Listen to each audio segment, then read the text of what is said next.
আসসালামু আলাইকুম সবাইকে। নিয়তির বাঁধন গল্পের 52 নম্বর পার্ট। তো বেশি কথা না বলে চলুন গল্প শুরু করা যাক। হানিমুনে এসেছি, তাহলে রাতটাকে একটু স্পেশাল করে তুলতে হয় বলো। নিশাত ভাবলো আজ রাতটা উদয় স্বামীর উন্মাদনায় কেটে যাবে। লজ্জা এসে আঁকড়ে ধরলো তাকে, কোনো মতো উচ্চারণ করলো কিভাবে। রায়ান বোধহয় বয়স শুনে বুঝলো তার বউ কি ভাবতে ব্যস্ত। হেসে বউয়ের ভুল ভাঙাতে তাকে ছেড়ে দিয়ে বেলকনিতে রাখা একটা লম্বা আরামকে দাঁড়ায় গিয়ে শরীরখানা এলিয়ে দিল। নিশাত তার পানে তাকিয়ে আছে দেখে চোখের ইশারায় কাছে ডাকলো। নিশাত কাছে যেতেই তাকে টেনে নিয়ে নিজের কোলের উপরে পিঠ ঠেকিয়ে বসালো। এতেও বাইরের দৃশ্য দেখতে অসুবিধা হলো না। রায়ান শক্ত করে নিজের বুকের সাথে মেয়েটাকে আঁকড়ে ধরে আবেশিত কণ্ঠে বলল, এভাবে যতক্ষণ খুশি বসে বাইরের দৃশ্য অবলোকন করেন, যখন বিরক্ত হয়ে চোখে ঘুম ধরা দিবে তখন এই বুকেই নিজের বিছানা করে নিয়েন, চলবে না এতে? আর এদিকে নিশাতের খুশিতে মনটা প্রজাপতির মতো উঠতে শুরু করলো। মাথা বাঁকিয়ে স্বামীর নয়নে নয়ন মিলিয়ে উচ্ছ্বাসিত হয়ে বলল, চলবে মানে দৌড়াবে?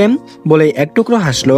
সেই হাসিতে মোহিত হয়ে রায়ন সেভাবে বইয়ের ঠোঁট দুটোর উপর নিজের রাজত্ব কায়েম করলো। কিছু মুহূর্ত পর ছেড়ে দিয়ে বলল, এখন বাইরে ফোকাস করো। নিশাত তাই করলো। কত রাত পর্যন্ত স্বামীর বুকে কাটিয়ে স্নিগ্ধ বাতাস গায়ে মাখিয়ে বাইরের দৃশ্য অবলোকন করেছে তা বোধহয় মেয়েটা নিজেও জানে না। যখন চোখে ঘুম এসে ধরা দিল তখন ঘুরে এসে সেই স্বামীর বুকে নিজের বিছানা করে নিল। সেখানে চোখ বুজে গভীর ঘুমে তলিয়ে গেল। বউ ঘুমিয়েছে বুঝতে পেরে রায়ন তাকে কুলে নিয়ে উঠে রুমে এলো। মেয়েটাকে বিছানায় সুন্দর করে শুয়ে দিয়ে নিজেও তার উপর নিজের ভর ছেড়ে দিয়ে চোখ বুঝলো। বউয়ের সান্নিধ্যে কিছু মুহূর্তের মাঝে চোখে ঘুম ধরা দিতে নিজেও গভীর তন্দ্রায় আচ্ছন্ন হয়ে পড়লো। আর এদিকে দেখতে দেখতে রাত পেরিয়ে একটা দিনও পেরিয়ে গেছে। আজও বিকেলে অনেকটা জায়গায় ঘুরিয়ে এনেছে নিষাদকে রায়ান। তবে সন্ধ্যা হতেই ফিরে এসেছে রুমে। এত দ্রুত আসায় নিষাদ বলেছিল আজ কেন দ্রুত আসলো, আর কি ঘুরবে না? রায়ান এক বাক্যে বলে দিয়েছে না। নিষাদের একটু খারাপ লাগলো আর প্রশ্নবিদ্ধ করেনি রায়ানকে। একটু আগে নিচে থেকে খেয়ে এসেছে। নিষাদকে রুমে রেখে আবারও রায়ান কোথাও একটা গিয়েছে। আর নিষাদ বসে আছে বিছানায়, ফোনে কিছু দেখতে ব্যস্ত। কিছুক্ষণ পর ফিরে এলো রায়ান। নিজেই লাগেজ থেকে খুঁজে একটা শাড়ি নিয়ে নিষাদের সামনে দাঁড়ালো। কণ্ঠ খাদে নামিয়ে ডেকে বলল, পাখি এই শাড়িটা পরে আসো। বাক্য শ্রবণ করে নিষাদ ভ্রুকুটি করে তাকালো রায়ানের পানে। ফোনে তাকিয়ে দেখলো রাত প্রায় 10টা বাজে। এত রাতে এখন শাড়ি পরবে কেন? বুঝতে না পেরে বলল, এত রাতে শাড়ি কেন পরবো? রায়ান বলল, বের হবো আমরা, যা বলছি তাই করো দ্রুত। নির্দেশ শুনে আর প্রশ্ন করলো না। উঠে স্বামীর হাত থেকে শাড়িটা নিয়ে ওয়াশরুমের দিকে এগিয়ে যাবে। রায়ান বাধা দিয়ে বলল, একা শাড়ি পরতে পারো? এই পর্যায়ে নিষাদ মুখটা ভূতা হয়ে গেল।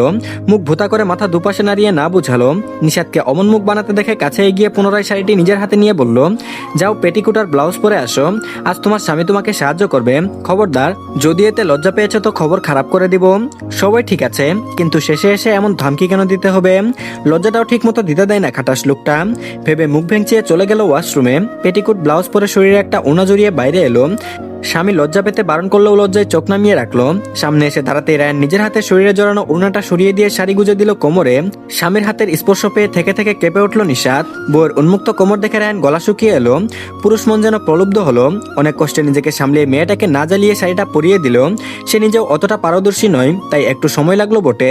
শাড়ি পরা শেষ হতেই দুজনের স্বস্তির শ্বাস ফেললো। রায়ান পুনরায় বায়না করলো ওই লম্বা কেশরাশি যেন আজ ছেড়ে এলিয়ে দেয় পিঠময়। স্বামীর ইচ্ছায় অবমাননা করেনি নিষাদ। স্বামীর ইচ্ছে মতো তৈরি হয়ে স্বামীর সম্মুখে দাঁড়াতে রায়ান মুগ্ধ হয়ে ঝুঁকে বউয়ের কপালে উষ্ঠ ছোয়ালো। নিষাদ তার চোখ বুজে উপলব্ধি করলো। রায়ান বউয়ের হাত ধরে রুম থেকে বেরিয়ে নিচে নেমে এলো। তারপর সুজা চলে এলো বিচে। এত রাতে এখানে নিয়ে আসায় নিষাদ অবাক হলো। স্বামীর পানে তাকাতেই দেখলো স্বামীও তার পানে মুগ্ধ দৃষ্টিতে তাকিয়ে আছে। এভাবে কতক্ষণ তাকিয়ে রইল একে অপরের দিকে। নিষাদ পুনরায় আশেপাশে তাকিয়ে আরো অবাক হলো। কাল তো রাতেও ভালোই মানুষজন দেখেছিল, এত রাতও তো হয়নি যে মানুষ থাকবে না। তাহলে এই বীজ খালি কেন? তার ভাবনার মাঝে তাকে একটু আশ্চর্য করে দিতে রায়ান সবার সামনে গিয়ে হাঁটু ভেঙে বসে পড়লো নিচে। নিষাদ স্বামীর কাণ্ড কিছুই বুঝলো না। কিছু বলতে যাবে তার পূর্বে রায়ানের হিমশীতল কণ্ঠ ভেসে এলো, এই আলো আধারিয়া রাতে শীতল বাতাসে গা ভাসিয়ে নির্জন সমুদ্র পারে পথ চলতে আমাকে আপনার সঙ্গী করবেন বৌজান? নিষাদ বাকরুদ্ধ হয়ে শুধু তাকিয়ে রইল স্বামীর পানে। লোকটাকে সেদিন ভোর রাতে বলেছিল সে সমুদ্র পারে স্বামীর পায়ে পা মিলিয়ে পথ চলতে চায়। লোকটা তা মনে রেখে এই আয়োজন করেছে বুঝি। খুশিতে চোখ দুটো ভরে উঠল। এই মেয়ে এখন কেঁদে ফেলবে বুঝতে পেরে রায়ান মজা করে বলে উঠল, কিছু তো বলুন চড়ুই পাখি, এভাবে থাকতে আপনার স্বামীর পা ব্যথা করছে তো? নিষাদ শুনে হেসে ফেললো। নিজেও মজা করে বলল, সঙ্গীতও করব, তবে পাশে হাঁটতে নয়, আপনার কুলে চড়তে চাই, রাজি? রায়ান বাক্যহীন উঠে বউকে এক হাতে পেঁচিয়ে কুলে তুলে নিল। নিষাদ তৎক্ষণাৎ স্বামীর গলা দুহাতে আঁকড়ে ধরলো। নিষাদ নামানোর আর্জি জানালো না। মুখ এগিয়ে স্বামীর কণ্ঠে একটু চুমু খেয়ে বলল, এখানে আজ কোনো মানুষ নেই কেন? রায়ান বলল, কারণ আপনার স্বামী অনেকগুলো টাকার বিনিময়ে কিছু সময়ের জন্য এই জায়গাটা নিজের অর্ধাঙ্গিনীর জন্য হায়ার করেছে, বুঝেছেন? নিষাদ অবাক নেত্রে তাকালো স্বামীর পানে। এমন পাগলামি কেউ করে? আর এসব কর্তৃপক্ষ মেনে নিল বুঝি? বলছি। রায়ান বলতে রায়ানকে বুঝিয়ে বলল, এত রাতে এমনিতেই মানুষ খুব একটা থাকে না, তাই ম্যানেজ করতে খুব একটা অসুবিধা হয়নি, শুধু অনেকগুলো টাকা গিয়েছে এই যা। টাকার বিনিময়ে হলেও সে চেয়েছে তার বউ একাকী তার সাথে এই সময়টা উপভোগ করুক, তাই এত আয়োজন। খুব বেশি কিছু নয়, তবুও যেন অনেক কিছু। অনেকটা পথ হেঁটে আসায় স্বামীর কষ্ট হচ্ছে ভেবে নিশাত নামিয়ে দিতে বলল। রায়ানও নামিয়ে দিল। নিশাত নিজের পায়ের জুতা খুলে রেখে দিল। রায়ানকেও বাধ্য করলো খুলতে। তারপর স্বামীর একটা হাত নিজের দুহাতে পেঁচিয়ে নিয়ে সম্মুখে পা বাড়ালো। সময়টা এখন পূর্ণিমার নয়, তবে খুব শীঘ্রই আগত বোধ হয়, তাই ধরনী এখন ভালোই আলোকময়। আকাশে বড় একটা অর্ধপূর্ণ গোলাকার চাঁদ ভেসে বেড়াচ্ছে, আর তার সঙ্গী হিসেবে একদল তারকারা ভিড় জমে আছে। চন্দ্রের আলো গড়ে সমুদ্রের পানি যেন টলমল করছে। বাতাসের তাড়নায় পানিতে মৃদু স্রোত বয়ে চলেছে। মাঝে মধ্যে ঢেউ এসে পারে আশ্রে পড়ছে। খালি পায়ের নিচে ঠান্ডা বালির স্পর্শ যেন শরীরে শিহরিত করে তুলছে। শীতল নির্মল বাতাসে নিশাতের শাড়ির আঁচল আর খোলা চুলগুলো দুলে বেড়াচ্ছে। সেই সাথে রায়ানের উপরের দিকে দুটো বোতাম খোলা, জামাটা ফুলে ফেপে উঠেছে। নীরবতায় যেন সমুদ্রের কলকল ধ্বনি সুরের মতো নিশাতের মনে গেঁথে যাচ্ছে। এই সুন্দর মুহূর্তগুলো আরো উপভোগ করতে নিশাত রায়ানকে নিয়ে নিচে বালির উপর বসে পড়ল। স্বামীর বুকে পিঠ ঠেকিয়ে বসে চোখ বুজে সময়টাকে উপলব্ধি করার চেষ্টা করলো। আর তার স্বামী যেন চোখ নিবিষ্ট রাখলো তার একান্ত নারীতে। রায়ান আকস্মাৎ এখানে শুয়ে পড়ে নিশাতকে টেনে তার বুকের উপর শুয়ে দিল। নিশাত চোখ মেলে উপরে তাকাতেই চোখে মুগ্ধতা ফুটে উঠল। অর্ধজ্যোৎস্ন শোভিত রাতের আকাশের পানে ভিড় করা তারকারাজি দেখে মনে হলো এক একটা শুভ্র ফুল, যারা তাদের উজ্জ্বলতা দিয়ে ভরিয়ে তুলেছে ধরনী। নিশাতের কাছে এইসব কিছু স্বপ্নের মতো মনে হলো। খুশিতে উল্টো ঘুরে স্বামীর দুগালে দুহাত রেখে নিজের ইচ্ছায় স্বামীর ঠোঁটে নিজের উষ্ঠ স্পর্শ করলো। রায়ান তখন মাথা নিচু করে দুহাত রেখে স্ত্রীর কাণ্ড দেখতে ব্যস্ত। নিশাত খুশি হয়ে উচ্ছ্বাসিত স্বরে বলল, ধন্যবাদ আপনাকে রায়ান, আমাকে এত সুন্দর একটা রাত উপহার দেওয়ার জন্য। প্রথমবার বউয়ের মুখে নিজের নাম শ্রবণ করে রায়ানের হৃদয় যেন শীতল হলো, কিন্তু হাত বাড়িয়ে বউকে ধরলো না। শুধু স্বরে মুগ্ধতা মিশিয়ে কিছুটা মজার স্বরে বলল, যদি খুশি হয়ে থাকেন তাহলে স্বামীকে একটা দীর্ঘ চুমু খান তো মিসেস। নিশাত লজ্জা পেয়ে দূরে সরে গেল না, বরং স্বামীকে আশকারা দিতে পুনরায় নিজের উষ্ঠপুট দিয়ে স্বামীর উষ্ঠপুট আঁকড়ে ধরলো। রায়ান ভাবেনি মেয়েটা এমন করবে, তবে ভালো লাগলো তার বউ তার ইচ্ছে পূরণ করেছে দেখে। মেয়েটা ঠিকমতো নিজের কার্য সম্পাদন করতে পারছে না দেখে নিজের হাত দিয়ে বউকে আঁকড়ে ধরে নিজের সহায়তা করলো। কিছু সময় অতিক্রম হতেই রায়ান অশান্ত হয়ে হাতের আনাগোনা বৃদ্ধি করলো বউয়ের শারীর ফাঁক গুলিয়ে। মেয়েটাকে ঘুরিয়ে নিচে শুয়ে দিয়ে আরো গভীর আবেশে ডুব দিল বউয়ের মাঝে। স্বামীর মন বুঝতে পেরে নিশাত কোনো মতে নিজেকে ছাড়িয়ে হাঁপাতে হাঁপাতে বলল, নিজেকে সামলান প্লিজ, এটা একটা খোলা বীজ। রায়ান যেন ঘুর থেকে বের হলো। নিশাতের উপর থেকে সরে চিত হয়ে চক্ষু নিবিষ্ট রাখলো আকাশে। নিশাত তখনও জোরে জোরে শ্বাস ফেলতে ব্যস্ত। রায়ান হঠাৎ ডেকে উঠল, চড়ুই পাখি। নিশাত বলল, হুম। বউয়ের জোরালো শব্দের সাড়া পেয়ে রায়ান সেভাবে আকস্মাৎ বলল, তুমি আমার সাথে হ্যাপি তো? শুরুতে তোমার সাথে যে দুর্ব্যবহার করেছিলাম তার জন্য অভিমান অভিযোগ পুষে রাখনি তো মন কুঠিরে? এমন মুহূর্তে এসব প্রশ্ন নিশাতের খুব একটা ভালো লাগলো না, তবুও প্রত্যুত্তর স্বরূপ বলল, যদি সত্যি জানতে চান তাহলে বলবো তখন খুব কষ্ট হতো। এখনো মনে পড়লে কষ্ট হয়, তবে আপনার প্রতি আমার কোনো অভিযোগ নেই, কারণ আপনার পরিস্থিতি তখন বুঝতে পেরেছিলাম। অভিযোগ ছিল নিজের ভাগ্যের প্রতি, কিন্তু এখন তাও শেষ হয়ে গেছে। আপনাকে যে নিজের করে পেয়ে গেছি তাই। এত লম্বা জবাব পেয়ে রায়ানের ভাবগতি ঠিক ঠাওর করা গেল না। তবে নিশাত থামতে এসে বলল, কিন্তু তোমাকে পেয়ে আমি ভীষণ খুশি নিশাত। আমার না তো ভাগ্যের প্রতি আর না তো আব্বুর প্রতি কারো উপরে কোনো অভিযোগ নেই। আমি আল্লাহকে শুকরিয়া জানাই তোমাকে আমার জীবনে এনে দেওয়ার জন্য। আমি সত্যিই খুশি। নিশাতের মনে উচাটান শুরু হলো স্বামীর থেকে এমন স্বীকারোক্তি পেয়ে। আর তার প্রয়োজন নেই লোকটার মুখ থেকে ভালোবাসি শুনতে। ভালোবাসি শব্দটা থেকেও তো আজ বেশি কিছু বলে ফেলেছে লোকটা।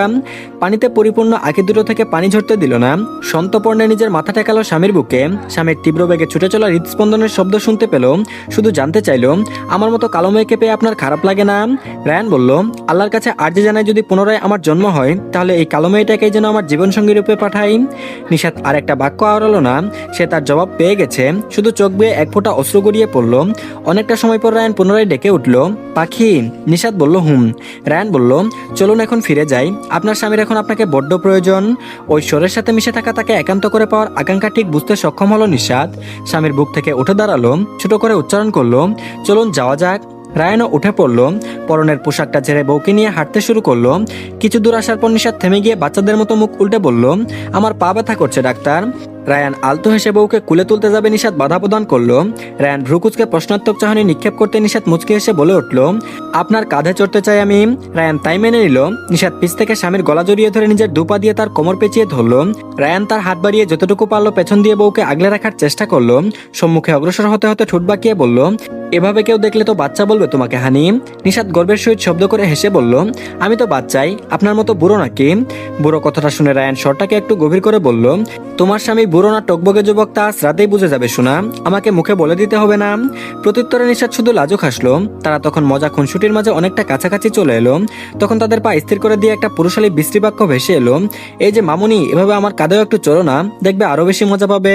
রায়ান বাক্য শুনে রাগী চোখে পাশে তাকিয়ে দেখলো একটা ছেলে তাদের পাশে, হয়তো স্থানীয় হবে, নেশা করে ঘুরে বেড়াচ্ছে বোধহয়। এতগুলো টাকা দেওয়ার পরও এখানে কাউকে আসতে দেখে মাথা গরম হয়ে গেল। তার উপর তার বউকে নিয়ে এমন বিশ্রী বাক্য। রাগ হলেও এই মুহূর্তে বউয়ের সামনে ঝামেলা করতে চাইলো না, তাই শান্ত থাকার চেষ্টা করে লোকটাকে উদ্দেশ্য করে গভীর স্বরে বলল, ও আমার স্ত্রী, তাই ভদ্রভাবে কথা বলুন মিস্টার, মুখের ভাষা সংযত করে চলুন। নেশায় আসক্ত মানুষ কি আর এসব মানে? সে আরো বিশ্রী হাসি হেসে জুড়ে বলল, তো আপনার বউটাকে দিয়ে দিন, এক রাতের জন্য আমি তার স্বামী হয়ে যাই, দেখবেন আপনার থেকেও বেশি সুখ দেব। এসবই যথেষ্ট ছিল এতক্ষণ শান্ত হয়ে থাকা ছেলেটাকে রাগের চূড়ান্ত সীমানায় পৌঁছে দিতে। নিশাতের হাত দুটো গলা থেকে ছাড়াতে ছাড়াতে গম্ভীর স্বরে বলল, নামক কাত থেকে। ওই ছেলেটার বাক্য শুনে নিশাতের ঘৃণা হচ্ছিল, কিন্তু এখন স্বামীর স্বর শুনে ভয় হলো। লোকটা নিশ্চয়ই রেগে গেছে, খারাপ ঘটাবে না তো এই রাতে। ভয়ে গলা ছাড়তে চাইলো না, বাধা দিয়ে বলতে চাইলো, প্লিজ বাদ দিন, চলুন ফি। রায়ান বলল, নামতে বলেছি তোমাকে। কথার মাঝে স্বামীর গরু গম্ভীর স্বর শুনতেই ভয়ে নিশাত হাত ঢিলে হয়ে এলো। রায়ান দ্রুত তার হাত ছাড়িয়ে নিয়ে এগিয়ে গিয়ে ছেলেটাকে কিছু বোঝার আগে গিয়ে নাক জড়িয়ে পরপর কয়েকগুলো ঘুষি মারলো। এমন দাবাং মার্কা ঘুষি খেয়ে লোকটার বোধহয় দুটো দাঁতই উঠে ছিটকে দূরে সরে গেল। লোকটা ব্যথায় চিৎকার করে নিচে পড়ে গেল। রায়ান নিজেও নিচে বসে ছেলেটাকে ইচ্ছে মতো মারলো। লোকটার চিৎকারে তাকে থামাতে ব্যর্থ হলো। রাগে তার চোখ যেন রক্তবর্ণ ধারণ করলো। হিসিয়ে লোকটাকে উদ্দেশ্য করে বলে উঠলো, বলেছি না ও আমার স্ত্রী, কথা কানে যায় না? সাহস কি করে হলো ওকে নিয়ে বাজে মন্তব্য করার? এখন বল দেখি কত সাহস তোর কলি যায়। লোকটা ব্যথায় যেন সব অন্ধকার দেখলো। কথা বলা তো দূর, স্বামীর এমন অনাকাঙ্ক্ষিত রূপ দেখে নিষাদ ভয়ে দুহাতে মুখ ঢেকে কেঁদে উঠলো। লোকটা তো একটু আগেও তার সাথে কত সুন্দর করে কথা বলছিল, আর এইটুকু সময়ের মাঝে এমন নির্দয় কি করে হয়ে গেল? এই জন্যই বুঝি লোকটা সবসময় বলে তার রাগ খুব ভয়ঙ্কর। নিশাদ দিক দিশা হারিয়ে কি করবে বুঝতে পারলো না। কি থেকে কি হয়ে গেল, কিছু মুহূর্তে আগেও তারা কত সুন্দর সময় কাটালো, আর এখন আর ভাবতে পারলো না। দৌড়ে গেল স্বামীর নিকটে। লোকটাকে মেরে মেরে রক্তাক্ত করে তুলেছে, তবুও থামাচ্ছে না রায়ান। নিশাদ ভয়ে ভয়ে স্বামীর হাত টেনে বলে উঠলো, ছাড়ুন প্লিজ, লোকটা মরে যাবে, প্লিজ ছাড়ুন। রায়ান বাধা পেয়ে আরো রেগে ভয়ঙ্কর সুরে নির্দেশ দিল, দূরে যাও বলছি। অমন স্বর শুনে নিশাদ ভয়ে রায়ানের হাত ছেড়ে দিল। আরো জোরে কেঁদে উঠলো নিশাদ। তখন দূর থেকে দুটো লোক এগিয়ে এলো, রায়ানকে ধরে থামালো কোনো মতে। লোক দুটো কর্তৃপক্ষের লোক বুঝতে পেরে রায়ান রেগে চিৎকার করে বলল, আপনাদেরকে কি টাকা এজন্য দিয়েছি যে কোনো নেশাখোর লোক এসে আমার বউকে বিশ্রী ভাষায় মন্তব্য করুক? কিভাবে এখানে আসলো এই লোক? টাকা কি গাছে ধরে যে এমনিতেই আপনাদের দিয়ে দিলাম আর আপনারা টাকা নিয়ে ঠিক মতো কাজ করবেন না? লোক দুটো বুঝলো মার খাওয়া ছেলেটারই দোষ, তাদেরও ভুল আছে বুঝতে পেরে দুঃখ প্রকাশ করলো। রায়ানের তাতে মন গলল বলে মনে হলো না। তাদের সামনে থেকে কান্নারত বউয়ের নিকট এগিয়ে গিয়ে দাঁড়ালো। বউকে কাঁদতে দেখে রেগে বিরক্ত হয়ে ধমকে বলল, এই স্টুপিড, তুমি কাঁদছো কেন? তোমাকে মেরেছি নাকি আমি বকেছি? নিশাদ শুকনো ডুব গিলে ভয়ে ভয়ে মাথা নাড়িয়ে না বুঝালো। কথা না বলায় রায়ান আরো জোরে চিৎকার করে বলল, তাহলে কাঁদছো কেন স্টুপিড? যে তোমাকে বাজে মন্তব্য করলো তাকে মেরেছি বলে কাঁদছো? How silly. তাতেও নিশাতের কান্না থামলো না। রায়ান যেতে বললেও এক পা নড়লো না। রায়ান উপায় না পেয়ে বউকে পাজাগুলো তুলে নিয়ে হাঁটা ধরলো। নিশাতের একটা কথা বলার সাহস হলো না। অমন চোখ মুখের রূপ দেখে তার প্রাণ ভয়ে উষ্ঠাগত। কান্নার শব্দ কমলেও তখন ফুপিয়ে ফুপিয়ে স্বামীর পোশাক ভেজাতে ব্যস্ত হয়ে পড়লো মেয়েটা। আর এদিকে সুজা রুমে এসেই থামলো রায়ান। কুল থেকে নামিয়ে নিশাদকে বিছানার উপর বসিয়ে দিল। মেয়েটার এতক্ষণে ফুপানোও কমেছে, কিন্তু এখন চোখ দুটো পানিতে টলমল করছে। মাথা নিচু করে রেখেছে যেন রায়ানের মুখটাও দেখতে চায় না, আর কথাও বলতে চায় না। তা দেখে রায়ানের যেন রাগের মাত্রা বাড়লো। থমথমে কণ্ঠে বলল, এই মেয়ে, তুমি কি আমাকে ভয় পাচ্ছ? নাহলে আমার দিকে তাকাচ্ছ না কেন? নিশাদ তো সত্যিই ভয় পাচ্ছিল, কিন্তু এতক্ষণে একটু হলেও সেই ভয় প্রশমিত হয়েছে। শুধু ঘটনাটা মাথা থেকে বের করতে পারছে না। তবুও মাথা নেড়ে না বুঝালো যে সে ভয় পাচ্ছে না। মুখ বন্ধ রাখায় বিরক্তির শ্বাস ফেললো। আর কোনো প্রশ্ন না করে পোশাক নিয়ে ওয়াশরুমের দিকে অগ্রসর হলো। নয়তো দেখা যাবে এখানে থাকলে সব রাগ গিয়ে বর্তাবে ওই মেয়েটার উপর। ফলস্বরূপ মেয়েটা আরো ভয় পাবে, তাই এটাকে শ্রেয় মনে করলো।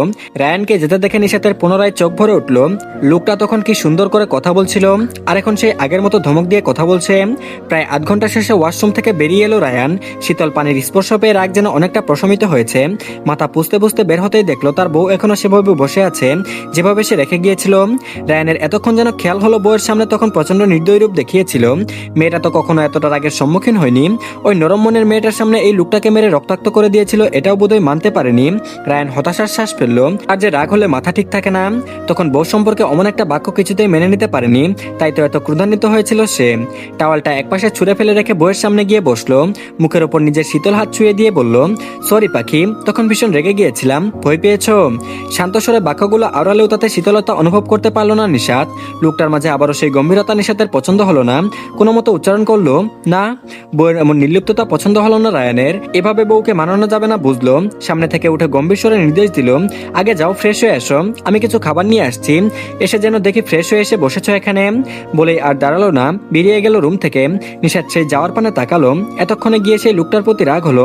অসভ্য ছেলে কোথাকার, এসেই তাদের সুন্দর মুহূর্তটাকে নষ্ট করে দিল। এতক্ষণ তো তার স্বামীর বাহাদুরে থাকার কথা ছিল, কিন্তু ওই ছেলেটার জন্য এখন স্বামীর রাগ দেখতে হচ্ছে। মন চাইলো গিয়ে এখন ওই ছেলেটাকে কটা থাপ্পড় মেরে আসুক, কিন্তু তা তো আর সম্ভব নয়। কিন্তু বরের তো রাগ ভাঙা দরকার। ভয় পাক আর যাই হোক, সময়টাকে তো সে নষ্ট হতে দিতে চায় না। ভেবে বিছানা ছেড়ে উঠে লাগেজ থেকে খুঁজে খুঁজে একটা পোশাক বের করে ওয়াশরুমে ঢুকে পড়লো। তো ধন্যবাদ সবাইকে, এই পার্টটি এই পর্যন্তই। পরবর্তী পার্টও দিয়ে দেওয়া হয়েছে, সবাই দেখে নেবেন। আর সবাই অবশ্যই চ্যানেলটিকে সাবস্ক্রাইব করে দিন, আর ভিডিওতে অবশ্যই লাইক দিন। তো ভালো থাকবেন সবাই, আল্লাহ হাফেজ।